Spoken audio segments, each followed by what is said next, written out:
اعوذ باللہ من الشیطان الرجیم، پناہ مانگتا ہوں میں اللہ تعالیٰ کی شیطان مردود سے۔ بسم اللہ الرحمن الرحیم، عظیم اور دائمی رحمتوں والے خدا کے نام سے۔ الحمد للہ رب العالمین، ساری تعریف اللہ کے لیے ہے جو عالمین کا پالنے والا ہے۔ الرحمن الرحیم، وہ عظیم اور دائمی رحمتوں والا ہے۔ مالک یوم الدین، روز قیامت کا مالک و مختار ہے۔ ایاک نعبد و ایاک نستعین، پروردگار ہم تیری ہی عبادت کرتے ہیں اور تجھی سے مدد چاہتے ہیں۔ اہدنا الصراط المستقیم، ہمیں سیدھے راستے کی ہدایت فرماتا رہے۔ صراط الذین انعمت علیہم غیر المغضوب علیہم ولا الضالین،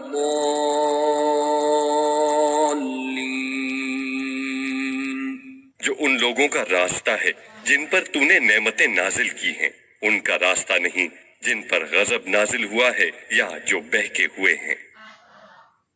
تفسیر۔ بسم اللہ الرحمن الرحیم، تمام لوگوں میں یہ رسم ہے کہ ہر اہم اور اچھے کام کا آغاز کسی بزرگ کے نام سے کرتے ہیں۔ کسی عظیم عمارت کی پہلی اینٹ اس شخص کے نام پر رکھی جاتی ہے جس سے بہت زیادہ قلبی لگاؤ، یعنی اس کام کو اپنی پسندیدہ شخصیت کے نام سے منسوب کر دیتے ہیں۔ مگر کیا یہ بہتر نہیں کہ کسی پروگرام کو دوام بخشنے اور کسی مشن کو برقرار رکھنے کے لیے ایسی ہستی سے منسوب کیا جائے جو پائیدار ہمیشہ رہنے والی ہو اور جس کی ذات میں فنا کا گزر نہ ہو؟ اس جہان کی تمام موجودات کہن کی پذیر ہیں اور زوال کی طرف رواں دواں ہیں۔ صرف وہی چیز باقی رہ جائے گی جو اس ذات لا یزال سے وابستہ ہوگی۔ انبیاء و مرسلین کے نام باقی ہیں تو پروردگار عالم سے رشتہ جوڑنے اور عدالت و حقیقت پر قائم رہنے کی وجہ سے، اور یہ وہ رشتہ ہے جو زوال آشنا نہیں۔ اگر حاتم کا نام باقی ہے تو سخاوت کے باعث جو زوال پذیر نہیں۔ تمام موجودات میں سے فقط ذات خدا ازلی و ابدی ہے، اس لیے چاہیے کہ تمام امور کو اس کے نام سے شروع کیا جائے، اس کے سائے میں تمام چیزوں کو قرار دیا جائے اور اسی سے مدد طلب کی جائے۔ اسی لیے قرآن کا آغاز بسم اللہ الرحمن الرحیم سے ہوتا ہے۔ اپنے امور کو برائے نام خدا سے وابستہ نہیں کرنا چاہیے، بلکہ حقیقتاً اور واقعتاً خدا سے رشتہ جوڑنا چاہیے، کیونکہ یہ ربط انسان کو صحیح راستے پر چلائے گا اور ہر قسم کی کجروی سے باز رکھے گا۔ ایسا کام یقیناً تکمیل کو پہنچے گا اور باعث برکت ہوگا۔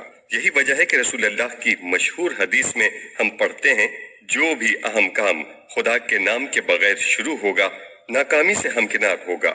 تفسیر البیان جلد اول صفحہ 461 بحوالہ بہار جلد 6 باب 58۔ امیر المومنین اس حدیث کو بیان کرنے کے بعد ارشاد فرماتے ہیں، انسان جس کام کو انجام دینا چاہیے کہ بسم اللہ کہے، اور جو عمل خدا کے نام سے شروع ہو وہ مبارک ہے۔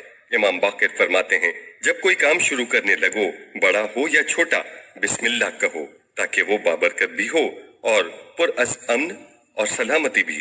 خلاصہ یہ کہ کسی عمل کی پائیداری و بقا اس کے ربط خدا سے وابستہ ہے۔ اسی مناسبت سے جب خداوند تعالیٰ نے پیغمبر اکرم پر پہلی وحی نازل فرمائی تو انہیں حکم دیا کہ تبلیغ اسلام کی عظیم ذمہ داری کو خدا کے نام سے شروع کریں۔ اقرا بسم ربک الذی خلق۔ ہم دیکھتے ہیں کہ جب تعجب خیز اور نہایت سخت طوفان کے عالم میں حضرت نوح کشتی پر سوار ہوئے، پانی کی موجیں پہاڑوں کی طرح بلند تھیں اور ہر لہجہ بے شمار خطرات کا سامنا تھا۔ ایسے میں منزل مقصود تک پہنچنے اور مشکلات پر قابو پانے کے لیے آپ نے اپنے ساتھیوں کو حکم دیا کہ کشتی کے چلتے اور رکتے بسم اللہ کہو۔ وقال اركبوا فيها بسم الله مجريها ومرساها، چنانچہ ان لوگوں نے اس پرخطر سفر کو توفیق الہی کے ساتھ کامیابی سے طے کیا اور امن و سلامتی کے ساتھ کشتی سے اترے، جیسا کہ ارشاد الہی ہے۔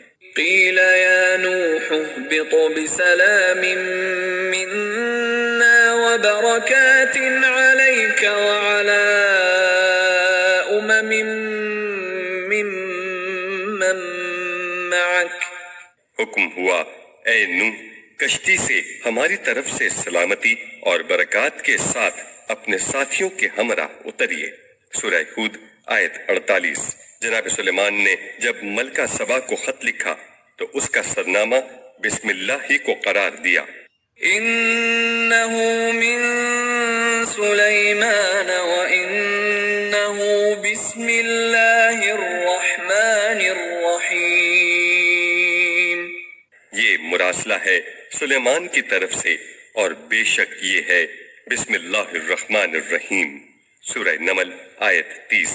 اسی بنا پر قرآن حکیم کی تمام سورتوں کی ابتدا بسم اللہ سے ہوتی ہے تاکہ نوع بشر کی ہدایت و سعادت کا اصلی مقصد کامیابی سے ہمکنار ہو اور بغیر کسی نقصان کے انجام پذیر ہو.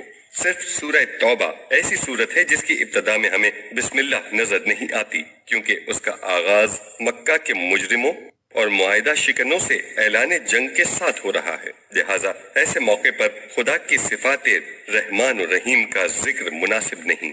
یہاں ایک نقطے کی طرف توجہ ضروری ہے، وہ یہ کہ ہر جگہ بسم اللہ کہا جاتا ہے، بسم الخالق یا بسم الرزاق وغیرہ نہیں کہا جاتا. اس کی وجہ یہ ہے کہ لفظ اللہ خدا کے تمام اسماء اور صفات کا جامع ہے. اس کی تفصیل عنقریب آئے گی. اللہ کے علاوہ دوسرے نام بعض کمالات کی طرف اشارہ کرتے ہیں، مثلا خالقیت، رحمت وغیرہ. اس سے یہ حقیقت بھی واضح ہو جاتی ہے کہ ہر کام کی ابتدا میں بسم اللہ کہنا جہاں خدا سے طلب مدد کے لیے ہے وہاں اس کے نام سے شروع کرنے کے لیے بھی ہے. اگرچہ ہمارے بزرگ مفسرین نے طلب مدد اور شروع کرنے کو ایک دوسرے سے جدا قرار دیا ہے اور ہر ایک نے یہاں پر کوئی ایک مفہوم مراد لیا ہے، لیکن حقیقت میں ہر مفہوم کی برگشت ایک ہی چیز کی طرف ہے. خلاصہ یہ کہ آغاز کرنا اور مدد چاہنا ہر دو مفہوم یہاں پر لازم و ملزوم ہیں. بہرحال جب تمام کام خدا کی قدرت کے بھروسے پر شروع کیے جائیں تو چونکہ خدا کی قدرت تمام قدرتوں سے بالاتر ہے اس لیے ہم اپنے میں زیادہ قوت و طاقت محسوس کرنے لگتے ہیں، زیادہ مطمئن ہو کر کوشش کرتے ہیں، بڑی سے بڑی مشکلات کا خوف نہیں رہتا اور مایوسی پیدا نہیں ہوتی، اور اس کے ساتھ ساتھ اس سے انسان کی نیت اور عمل زیادہ پاک اور زیادہ خالص رہتا ہے. اس آیت کی تفسیر میں جتنی گفتگو کی جائے کم ہے، کیونکہ مشہور ہے کہ حضرت علی ابتدائی شب سے صبح تک ابن عباس کے سامنے بسم اللہ کی تفسیر بیان فرماتے رہے. صبح ہوئی تو آپ بسم اللہ کی با سے آگے نہیں بڑھے تھے. حضرت ہی کے ایک ارشاد سے ہم یہاں اس بحث کو ختم کرتے ہیں. آئندہ مباحث میں اس سلسلے کے دیگر مسائل پر گفتگو ہوگی. عبداللہ بن یحییٰ امیر المومنین کے محبوں میں سے تھے. ایک مرتبہ آپ کی خدمت میں حاضر ہوئے اور بسم اللہ کہے بغیر اس چارپائی پر بیٹھ گئے جو وہاں پڑی تھی. اچانک وہ جھکے اور زمین پر آ گرے. ان کا سر پھٹ گیا. حضرت علی نے سر پر ہاتھ پھیرا تو ان کا زخم مندمل ہو گیا. آپ نے فرمایا تمہیں معلوم نہیں کہ نبی اکرم نے خدا کی طرف سے یہ حدیث مجھ سے بیان فرمائی ہے کہ جو کام نام خدا کے بغیر شروع کیا جائے بے انجام رہتا ہے. عبداللہ کہتے ہیں میں نے عرض کیا میرے ماں باپ آپ پر قربان، میں یہ جانتا ہوں اور اب کے بعد پھر اسے ترک نہ کروں گا. آپ نے فرمایا پھر تو تم سعادتوں سے بہراور ہو گئے. امام صادق نے اسی حدیث کو بیان کرتے ہوئے فرمایا اکثر ایسا ہوتا ہے کہ ہمارے بعض شیعہ کام کی ابتدا میں بسم اللہ ترک کر دیتے ہیں اور خدا انہیں کسی تکلیف میں مبتلا کر دیتا ہے تاکہ وہ بیدار ہوں اور ساتھ ساتھ یہ غلطی بھی ان کے نامہ عمل سے دھو ڈالی جائے. سفینۃ البحار جلد اول صفحہ 633. کیا بسم اللہ سورہ حمد کا جز ہے؟ شیعہ علماء و محققین میں اس مسئلے میں کوئی اختلاف نہیں کہ بسم اللہ سورہ حمد اور دیگر سورہ قرآن کا جز ہیں. بسم اللہ کا متن تمام سورتوں کی ابتدا میں ثبت ہونا اصولی طور پر اس بات کا زندہ ثبوت ہے کہ یہ جزو قرآن ہے، کیونکہ ہمیں معلوم ہے کہ متن قرآن میں کوئی اضافی چیز نہیں لکھی گئی اور بسم اللہ زمانہ پیغمبر سے لے کر اب تک سورتوں کی ابتدا میں موجود ہے. باقی رہے علماء اہل سنت تو صاحب تفسیر المنار نے ان کے اقوال درج کیے ہیں جن کی تفصیل کچھ یوں ہے۔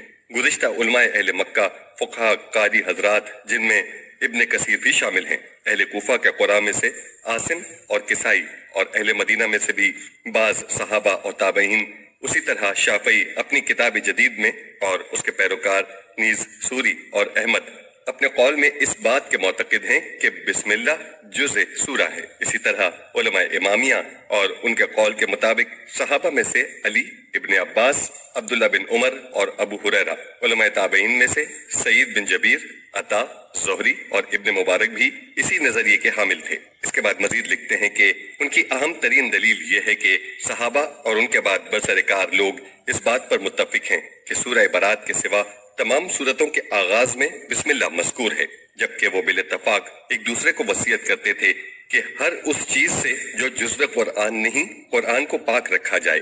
اسی لیے تو آمین کو انہوں نے سورہ فاتحہ کے آخر میں ذکر نہیں کیا۔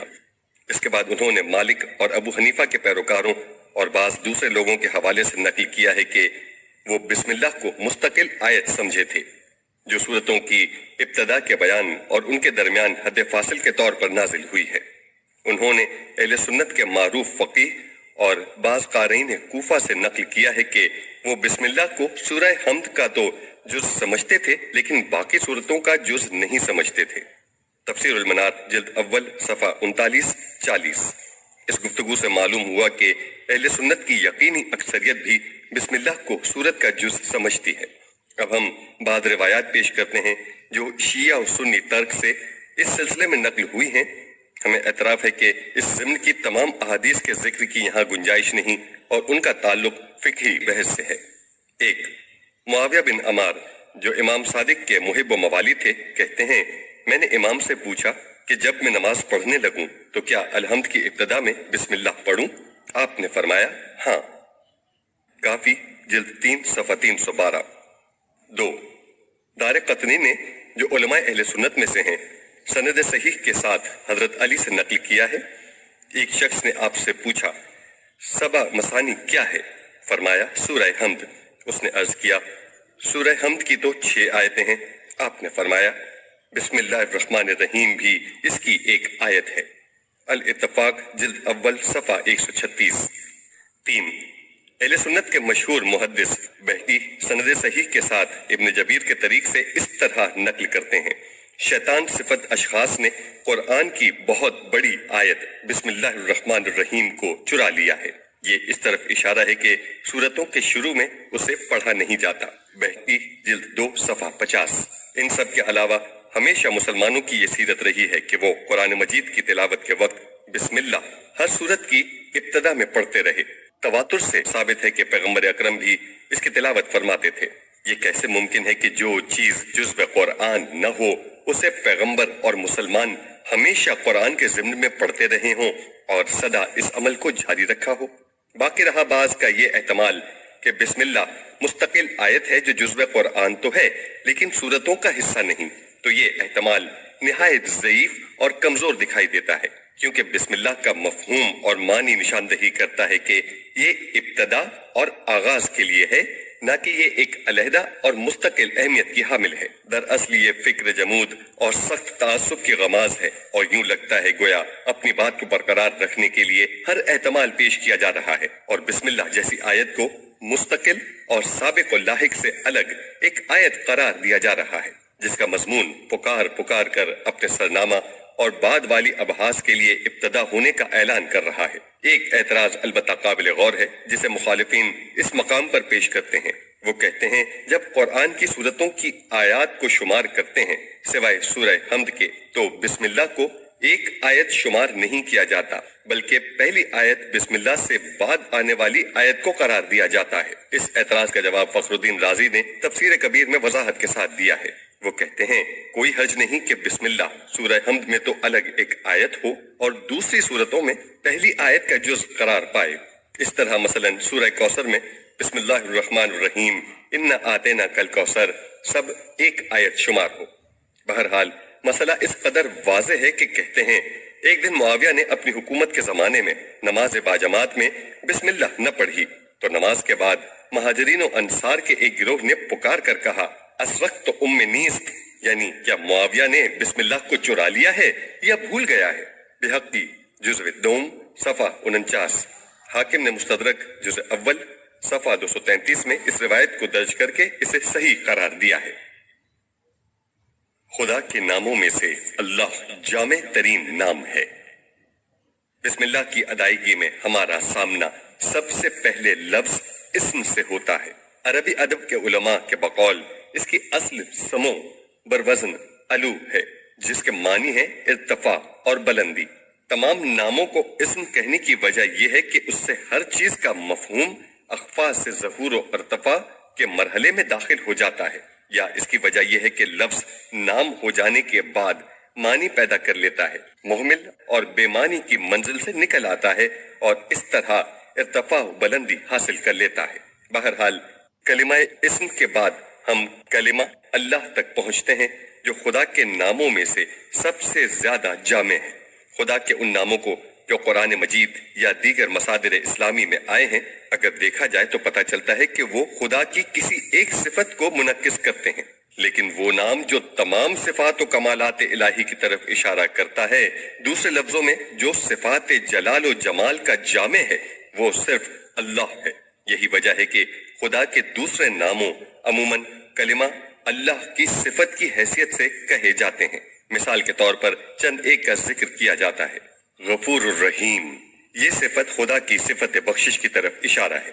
فَإِنَّ اللَّهَ غَفُورٌ رَحِيمٌ، سورہ بقرہ آیت 226۔ سمیع علیم، سمیع اشارہ ہے اس بات کی طرف کہ خدا تمام سنی جانے والی چیزوں سے آگاہی رکھتا ہے، اور علیم اشارہ ہے کہ وہ تمام چیزوں سے باخبر ہے۔ فَإِنَّ اللَّهَ سَمِيعٌ عَلِيمٌ، سورہ بقرہ آیت 227۔ بصیر، یہ لفظ بتاتا ہے کہ خدا تمام دیکھی جانے والی چیزوں سے آگاہ ہے۔ واللہ بصیر بما تعملون، سورہ حجرات آیت 18۔ رزاق، یہ صفت اس کے تمام موجودات کو روزی دینے کے پہلو کی طرف اشارہ کرتی ہے، اور ذی القوہ اس کی قدرت کو ظاہر کرتی ہے، اور متین اس کے افعال اور پروگرام کی پختگی کا تعارف ہے۔ ان اللہ هو الرزاق ذو القوة المتین، سورہ زاریات آیت 58۔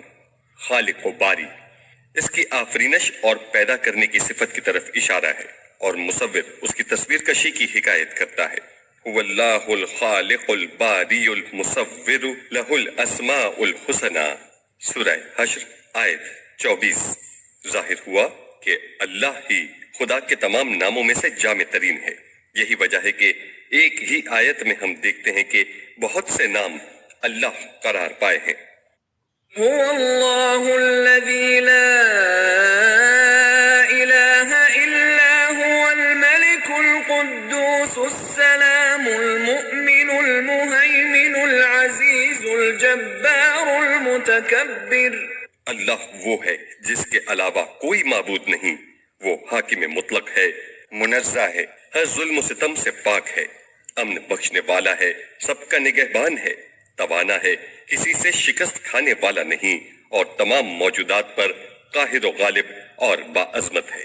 سورہ حشر آیت 23۔ اس نام کی جامعیت کا ایک واضح شاہد یہ ہے کہ ایمان و توحید کا اظہار صرف لا الہ الا اللہ کے جملے سے ہو سکتا ہے، اور جملہ لا الہ الا العلیم الا الخالق الا الرزاق اور دیگر اس قسم کے جملے خود سے توحید و اسلام کی دلیل نہیں ہو سکتے۔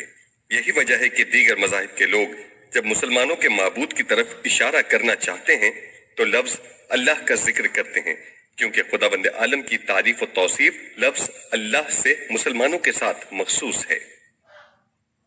خدا کی رحمت عام اور رحمت خاص۔ مفسرین کے ایک طبقے میں مشہور ہے کہ صفت رحمان رحمت عالم کی طرف اشارہ ہے۔ یہ وہ رحمت ہے جو دوست و دشمن، مومن و کافر، نیک و بد، غرض سب کے لیے ہے، کیونکہ اس کی بے حساب رحمت کی بارش سب کو پہنچتی ہے، اور اس کا خوان نعمت ہر کہیں بچھا ہوا ہے۔ اس کے بندے زندگی کی گوناگون رعنائیوں سے بہراور ہیں، اپنی روزی اس کے دسترخوان سے حاصل کرتے ہیں جس پر بے شمار نعمتیں رکھی ہیں۔ یہ وہی رحمت عمومی ہے جس نے عالم ہستی کا احاطہ کر رکھا ہے اور سب کے سب اس دریائے رحمت میں غوطہ-زن ہیں۔ رحیم خداوند عالم کی رحمت خاص کی طرف اشارہ ہے۔ یہ وہ رحمت ہے جو اس کے مطیع، صالح اور فرمانبردار بندوں کے ساتھ مخصوص ہے، کیونکہ انہوں نے ایمان اور عمل صالح کی بنا پر یہ شائستگی حاصل کر لی ہے کہ وہ اس رحمت و احسان خصوصی سے بہرہ مند ہوں جو گناہ گاروں اور غارت گروں کے حصے میں نہیں ہے۔ ایک چیز جو ممکن ہے اسی مطلب کی طرف اشارہ ہو، یہ ہے کہ لفظ رحمان قرآن میں ہر جگہ مطلق آیا ہے جو عمومیت کی نشانی ہے، جبکہ رحیم کبھی مقید ذکر ہوا ہے۔ مثلا وَكَانُوا بِالْمُؤْمِنِينَ رَحِيمًا، خدا مومنین کے لیے رحیم ہے، سورہ احزاب آیت 43، اور کبھی مطلق ہے جیسے کہ سورہ حمد میں ہے۔ ایک روایت میں ہے کہ حضرت صادق نے فرمایا، خدا ہر چیز کا معبود ہے، وہ تمام مخلوقات کے لیے رحمان اور مومنین پر خصوصیت کے ساتھ رحیم ہے۔ المیزان بسند کافی، توحید صدوق اور معانی الاخبار۔ ایک پہلو یہ بھی ہے کہ رحمان صیغہ مبالغہ ہے جو اس کی رحمت کی عمومیت کے لیے خود ایک مستقل دلیل ہے، اور رحیم صفت مشبہ ہے جو ثبات و دوام کی علامت ہے، اور یہ چیز مومنین کے لیے ہی خاص ہو سکتی ہے۔ ایک اور شاہد یہ ہے کہ رحمان خدا کے مخصوص ناموں میں سے ہے اور اس کے علاوہ کسی کے لیے یہ لفظ استعمال نہیں کیا جاتا، جبکہ رحیم ایسی صفت ہے جو خدا اور بندوں کے لیے استعمال ہوتی ہے، جیسے نبی اکرم کے لیے ارشاد الہی ہے، عزیز علیہ ما عنتم حریص علیکم بالمؤمنین رؤوف رحیم۔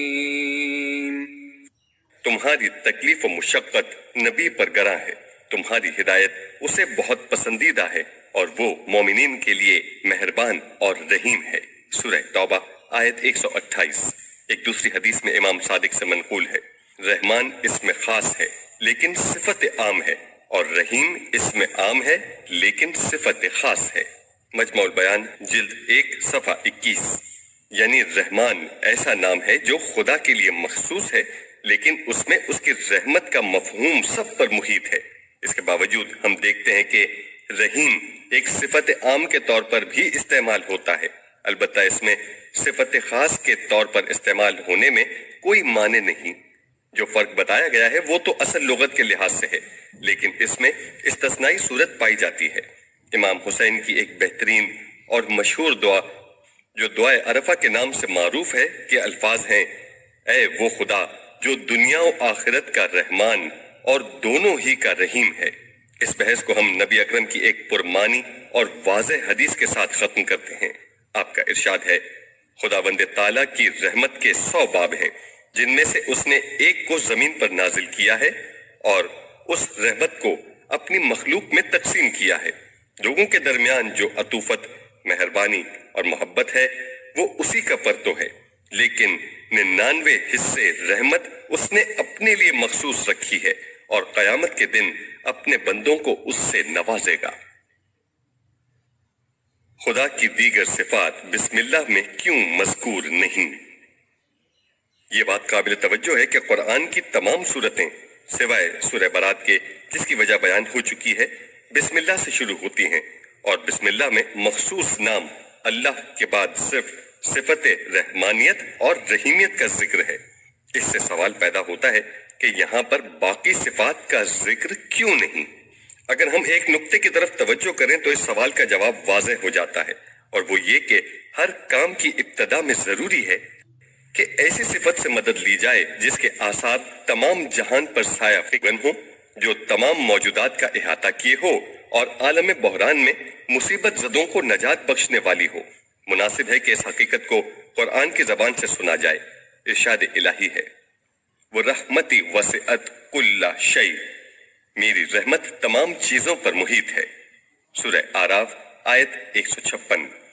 ایک اور جگہ ہے، حاملان عرش کی ایک دعا کو خداوند کریم نے یوں بیان فرمایا ہے، ربنا وسعتن کل شیء رحمتا، پروردگار تو نے اپنا دامن رحمت ہر چیز تک پھیلا رکھا ہے، سورہ مومن آیت 7۔